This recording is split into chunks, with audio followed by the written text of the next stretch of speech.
How does the US government ensure the security and legitimacy of EB-5 investments? Yeah, there's a lot of ways, and that was actually a big thing with the new law that was passed. It Mhm. was called the Reform and Integrity Act. They call it the RIA. What future changes do you foresee in EB-5 program in coming days? What I'm hoping and what I see is a permanent reauthorization in the future. So we don't have to worry about this program going away because ultimately it's been a fantastic program.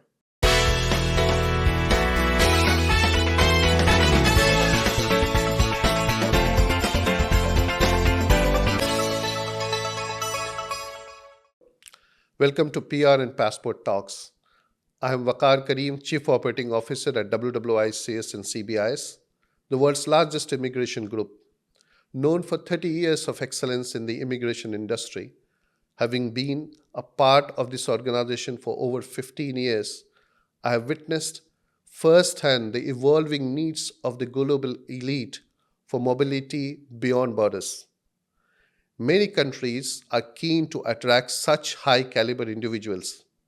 And here at WWICS and CBIS, we have dedicated decades to understanding and facilitating these opportunities.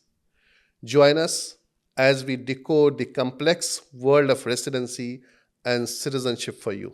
Today on PR and Passport Talks, we are joined by distinguished expert in the field of investment immigration, Daniel J. Wycklendt, President of First Pathway Partners.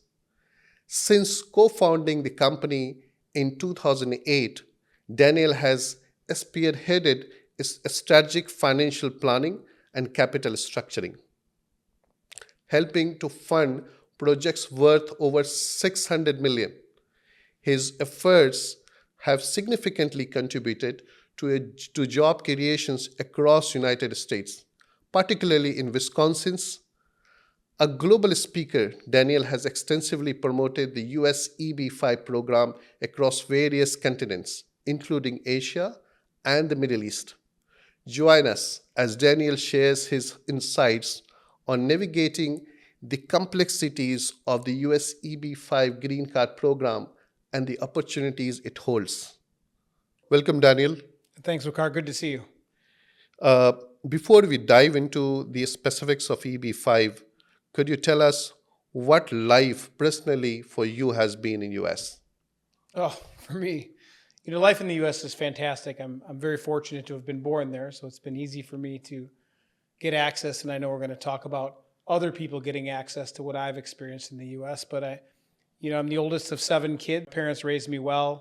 I've traveled all around the U.S., lived different places, but right now I reside at our FPP headquarters location in Milwaukee, Wisconsin, which is in the Midwest, right in the center of the United States on a beautiful lake called Lake Michigan. It's a wonderful place to live. I remember I have been there, and you have been, you are one of the best, provided a great hospitality, in fact, to all of us. Daniel, can you share a bit about your background and your role you're playing in residency by investment industry, individually or as a group? Yeah, so I'm very fortunate to have met my business partner and our chairman at FPP, Robert Kraft. He's always been a business leader in the community. He's several years older than me, so he had a lot more experience, and he had a great vision for what became First Pathway Partners, FPP. And fortunately, I became a part of that. I had a real estate background in finance. So, I knew kind of what it took to put together deals and establish them, but ultimately then figure out how to qualify for EB-5. And I know we're going to talk about that more, but ultimately, I think some of those skills, along with my ability to connect with people, especially overseas, really helped grow into the company that we have today. Oh, that's nice to know. In fact, one of the important thing which actually most of the immigrants wish to know from the promoters, that what inspired as a promoter or being in the industry to join EB-5 industry as a president of First Pathway Partners, such a big group? Sure. You asked me in the beginning about, my experience being in the U.S. It's the greatest place in the world to live, to grow up, to raise a family. And I think being able through EB-5 to offer that same experience to people that don't have the same benefit of me as being born in the US, but they can still live that dream for them and then especially for their kids. I mean, I have 5 young kids myself, Uh-huh. and I realize, as I travel the world, there's some great places. You and I have been great places together. Yeah. And I like to visit these places, but ultimately, I'm really fortunate that I'm allowed to call the U.S. home. And so to be able to do that for other people that want to live that same dream, I mean, it's the dream job for me. And that's why, again, I'm fortunate every day to wake up and do what I do. It's quite inspiring for all those investors and the immigrant who are looking to go to US and make US their home. Now we move to the section where we are going to discuss more about US EB-5 specifically. As such, there are some of the details which are very basic to listeners and those who are watching this episode, but those are important. What are the basic requirements for EB-5 program application? Sure. Well, the EB-5 program in general is a way for a family, a husband, wife, children under the age of 21 and unmarried to get access to the U.S. And when I say access, there's a lot of different programs. Like you, for instance, you have a visitor visa to the U.S., correct? That's the way to get access to the U.S. But with a visitor visa, you can't get a job, you can't send your kids to school, all these things. You can visit. You can come to Milwaukee, hang out with me, which I think is fantastic. But ultimately, to get those same benefits as me, you need a program like EB-5. And what EB-5 allows is the family to make an investment. It's an at-risk investment in a designated project in the U.S. And by creating jobs in the U.S., 10 U.S. jobs, they and their family then get a green card and get access to the U.S. that way. How do you explain when someone says, and it's a very important question because you have been traveling in different forum and you have been interacting with different types of clients and investors. When someone says in general that I bought a green card in US by investing $800,000, whereas we know that's not the fact. The fact is that the whole structure of the program is to create economic, cycle in the US and different. So how do you react to such a statement made by someone whenever you meet or you listen to them? Yeah, I mean, you're in EB-5, you're not buying green card, you're investing. Just as you invest in other things in life, you can invest in real estate, you can invest in the stock market, there's all sorts of things to invest in. This is an investment, so you're not buying that green card. What you're doing is you're investing money, and in this case, it happens to be $800,000 US dollars that you've legally earned. You invest that in the US in these qualified projects, and by creating the jobs, that's what qualifies you for a green card. And, people worry sometimes because, the government says there can be no guarantees under this program. You're not buying something, you're investing. And by investing, you have to create the jobs. And if that's successful, you're going to get your green card. And then if the investment is successful on top of that, you're going to get your money back in some kind of return. So people don't think of it as buying a green card. You're investing in something, creating jobs, and for that, the U.S. government is giving you and your family a green card. And it goes through certain qualifying criteria. Not everyone can just invest and get the green card. Not everyone could be eligible. Am I correct? No. First of all, it's a background check, right? The U.S. doesn't want to let criminals in under this program. But also it's proving you legally earn that money. The government doesn't want you, they don't need to know your net worth or your certain situations and other investments, but they do want to know that $800,000 that you are taking and you are investing is legally earned. But those are the criteria. If you've legally earned this money, and ultimately, if you have a desire to live, to work, to send your kids to school in the U.S., this is what that program's for. So could you discuss the benefit of, as such we discussed and we covered, but specifically the benefit of obtaining EB-5 visa or a permanent residence, your green card through EB-5 compared to other visa categories across the globe in different countries? Sure. I mean, every developed country has a similar program to EB-5, but I don't know if it has exactly the same benefits. You look at, first let's take, the U.S. and other U.S. visas. I mentioned the tourist visa, right? You can come, you can visit, but that's it, and the U.S. welcomes visitors all the time. In fact, a lot of our investors will help them apply for a tourist visa as well so they can come visit and see the investments before they invest.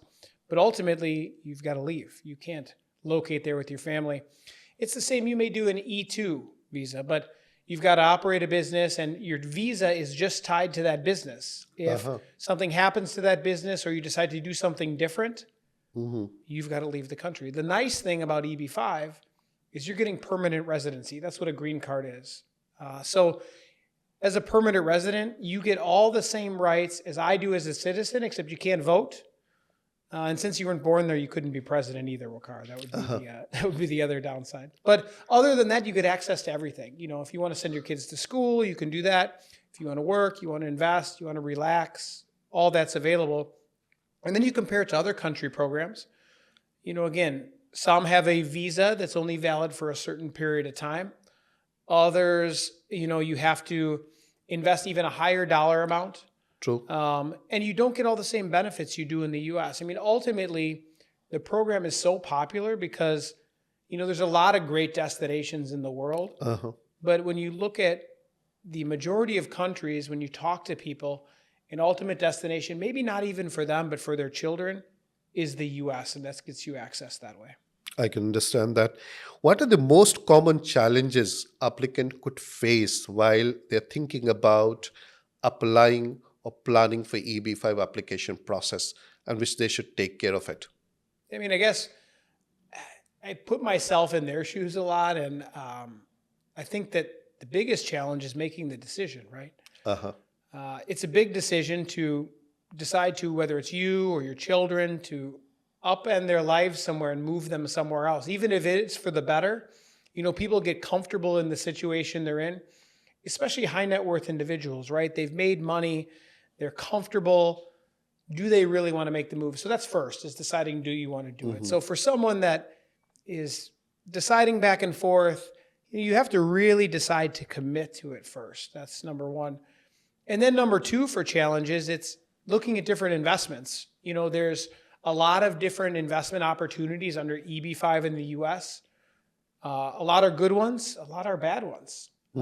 And because this is a true investment, you want to look at these individual investments and decide first, does it get me my green card, right? Does it accomplish that goal? Because that's what this investment's designed for. Second, though, you want to make sure it's a good, safe, solid investment and you feel confident in that investment because, again, you're not buying a green card. You asked that earlier. People talk about it that way. You're investing. So if everything is done correctly, you're going to get your green card. And then at the end of the day, you're going to get your money back with some return. And that's what makes it a great, successful investment for an EB-5 investor. Okay, that's great. And so what type of investment opportunities typically qualify for EB-5 for our viewers and those who are watching this video and those who are thinking about going under EB-5? So exactly what type of investment opportunities are available under EB-5, just for everyone to know and understand? Yeah, so first, job creation is the most important thing, right? Because in order for you to qualify, it has to create enough jobs, the investment you put your money into. So you see all sorts of investments. And we've done everything from hotels to office buildings to university projects, restaurants, manufacturing. So you'll see a wide range of products. But ultimately, you have to take that $800,000. And when I say $800,000, that is the minimum investment. And it doesn't, for the immigration purpose, it doesn't make sense to invest any more than that. Now, we'll always take in the investments more than that if people want to invest. But it's an $800,000 investment, and that's to be located in a specific location. And that's called a targeted employment area. And a targeted employment area consists of either a high unemployment area, which is the most common. In any major cities, you have higher unemployment. So you'll see a lot of these projects in major cities. We've done a lot of hotels that way, office buildings as well. But then there's also a rural category as well. And although rural has been around for a long time, there's been rural areas in existence, there was a new law passed in 2022 under EB-5 that allowed a special category for rural investment. So investors can invest in rural and get some premium processing options, a visa set aside, all sorts of things. So you see a lot more projects popping up in those rural areas as well. What should potential investor know about the job creation requirements? As such, you explained, but if you could be specific on job creation requirement. Sure. You know, an investor, when you say, concern or worry, they should have no concern or worry about the job creation. That's, our job or anyone they invest with takes care of that on the project side. But in general, what it means is every family has to create those 10 jobs in order to qualify for the green card. But that's not just 10 direct jobs. They're not going in there and counting 1, 2, 3, how many people work there. They get to count direct, indirect, and induced jobs. So construction jobs, jobs created around there, suppliers, things like that, in addition to the direct jobs. Plus, people make money in the project. They go spend money. That creates jobs. So an economist does a study on the project. They put a number down on paper that this is how many jobs, if everything the project says they're going to do is accomplished, will be created. That is the number that's submitted to the government, and the government approves that. So if you have a project, for instance, where you're taking 20 investors, 20 families investing, you're going to need 200 jobs in that project. And we submit that paperwork ahead of time. We do that study ahead of time so we know exactly how much EB-5 we can bring into a project and create enough jobs to make sure everybody gets their green card. That's great. Can you give us an overview of timeline involved under EB-5 visa program? Specifically, it's a green card program. So what is the timeline involved for an investor if someone is planning to apply right now? How long is it going to take typically to get the permanent residency or green card approved? Sure. It's funny you asked that question because things have recently changed. Before the new law, there were these lines forming. They called it retrogression, where if you were from a certain country, mainly India, China, Vietnam, these countries, a line was forming because we were hitting the visa quota. And so people could get their application approved by the government, but then they would have to wait in line to get a visa. And that wait was taking a very long time. Fortunately, with the new law, a new line has formed. And there's a special line now for rural projects and TEA projects. And, right now, if you're looking at a TEA project that is a high unemployment area, you're seeing about 12 to 18 months to see somebody's application get approved. That's their initial application. At that point, they make an appointment to get their visa issued for them. And depending on their country, that can take a little longer. If they already have a visa and access to the U.S., they can actually do an adjustment of status in the U.S. immediately and continue to get access. That's an important point which you have told.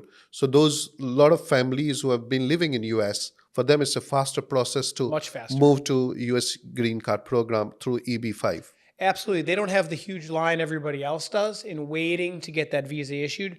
They can do that adjustment of status and file that paperwork immediately. So that's been very beneficial for investors. And that includes those children who are studying in U.S. Correct. And their families, or they themselves applies for. Correct. They can do if they have that visa and that access already to the U.S., they can do that adjustment of status there.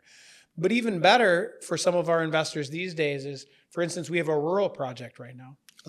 In a rural project, under the new law, they set aside 20% of the visas specifically for these rural areas. It was to help drive investment into rural areas.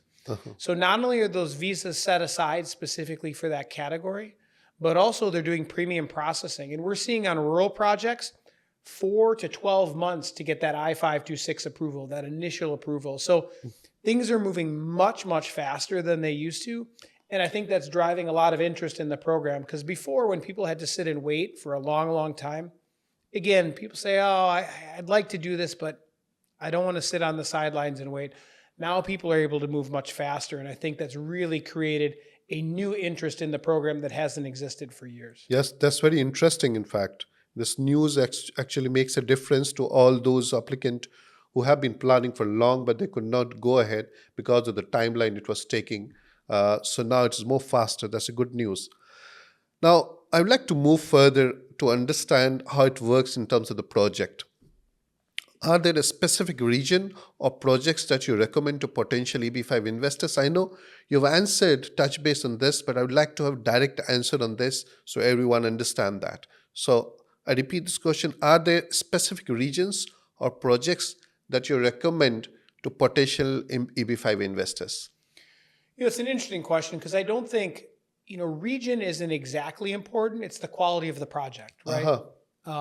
the U.S. has diverse culture, diverse locations. I said I live in the Midwest. A lot of our projects originally were in Milwaukee, Wisconsin, where I live. And it's a fantastic location to invest. We have projects in California. We've looked at stuff on the East Coast, in Florida. You name it, we've looked at everything.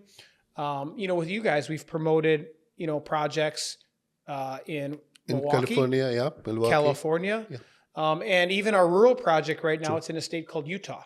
So I wouldn't say it's as much about the location. We want a location that qualifies, but then you want a great project. And there's lots of investment opportunities, just like any other industry, right? When you're looking at investments, there's a huge range. So what we do in our role is we go out and we look at all these different projects. There's plenty of investments out there. And we say first, okay, does this qualify for EB-5? And part of that is location, right? I talked about those targeted employment areas, whether it be high unemployment or rural. There's infrastructure as well. And if it qualifies, then is this a good, safe investment? Will it not only qualify for EB-5 and get people their green card, but ultimately, does it have the best chance possible of getting people their money back? And that's how we analyze every project. So it's not as much region as it is quality of project, and that may dictate a certain region, but we're not married to one region specifically. We look all over for great projects. And so it's correlated with the end of the question, which comes that means if someone wishes to invest, it does not matter where he's investing and where he's living. So actual region would not matter. Am I correct? That's correct. Now, you do have to invest in a regional center. And when people look into EB-5, that'll be a key word they see. In order to be able to count those direct, indirect, and induced jobs, that job creation I talked about, you need to invest in a regional center. And, we have regional centers in various locations throughout the U.S. And we always make sure this is a designation received for any project we're doing, that it's within a regional center. And that process is something you go through with the government. So we make an application for the government to apply for that regional center. It's not an exclusive agreement with the government. Other regional centers can overlap. But as a regional center owner and operator like we are, you go through a special background check, you submit certain paperwork, things like that. So a project for what we do has to be within one of those regional centers. And that's something we do for every project. That's a good point, Dan.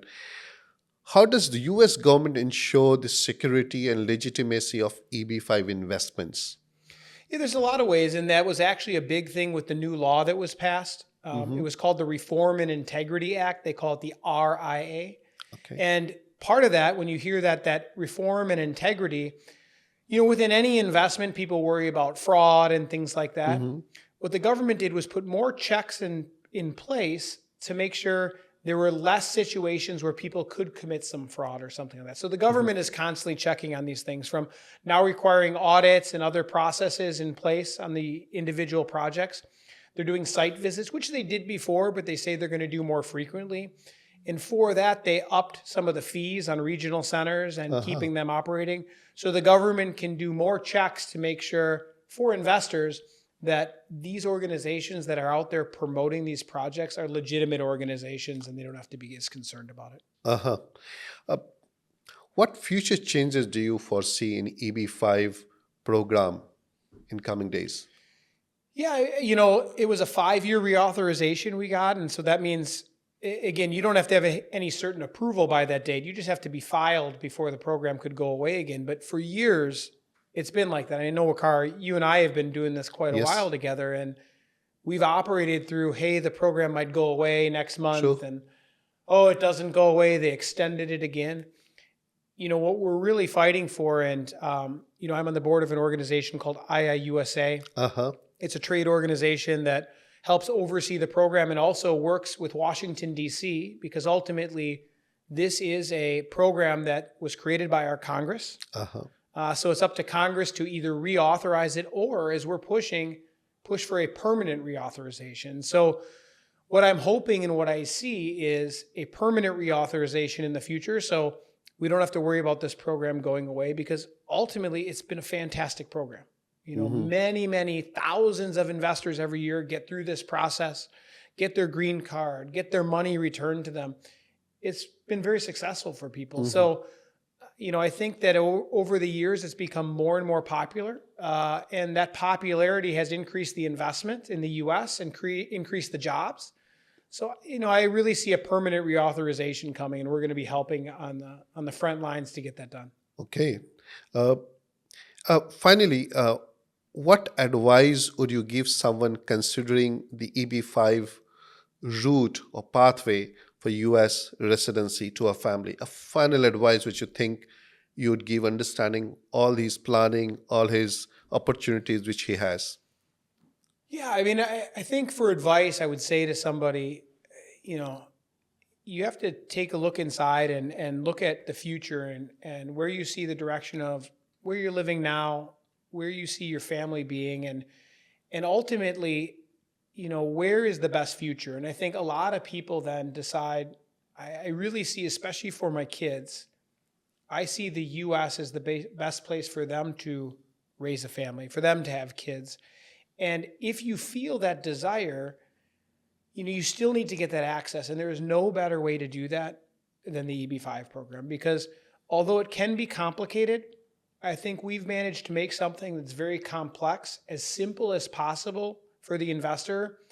So again, if we go full circle, they can live that dream that I've been fortunate to live in the US, and so many of our investors have because of this wonderful program.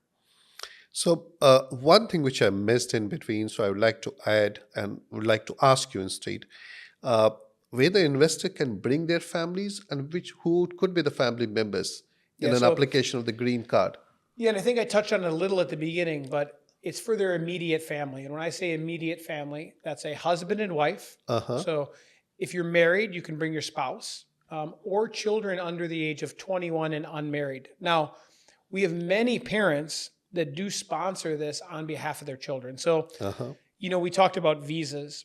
If your son or daughter is on a student visa in the US, they graduate, they can maybe get a year of OPT and then they have to leave.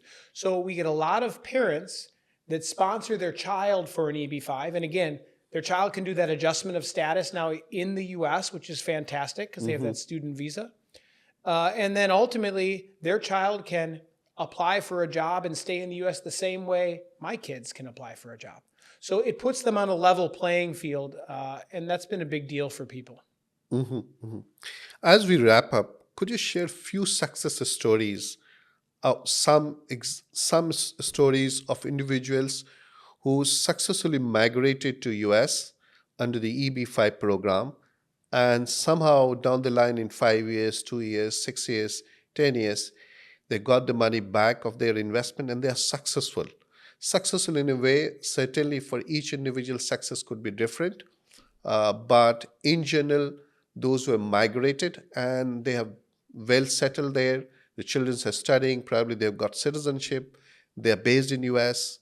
So any story you can, Oh, just for our viewers, I absolutely. know you may have hundred of stories since 2008, but one or two stories which more of from the Middle East itself. Yeah, we do. I mean, we have so many stories, but in particular, one sticks out to me where a gentleman and at the time his fiance were looking at the program. They ended up getting married, and they invested in the program. And to be honest, at that time the lines were getting a little longer. We had told them, it could be a couple years to get approved, but I think they got approved in about 14 months. Oh, it's good. They were able to access the U.S. and since then they've started a small business. And actually, he had a business back home that ran really well, but she came to the U.S. and she found a small business that she started just because she had that drive.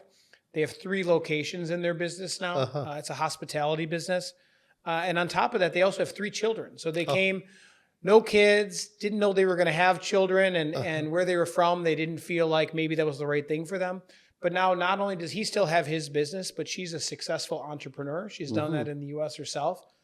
And they just had their 3rd child and things are going really well. So, it's things like that you see people finding, even though they grew up somewhere else and have made a living somewhere else, really finding that American dream when they come in through this program and locate in the US. So it's what makes this really rewarding for me as a person and for us as a company as well.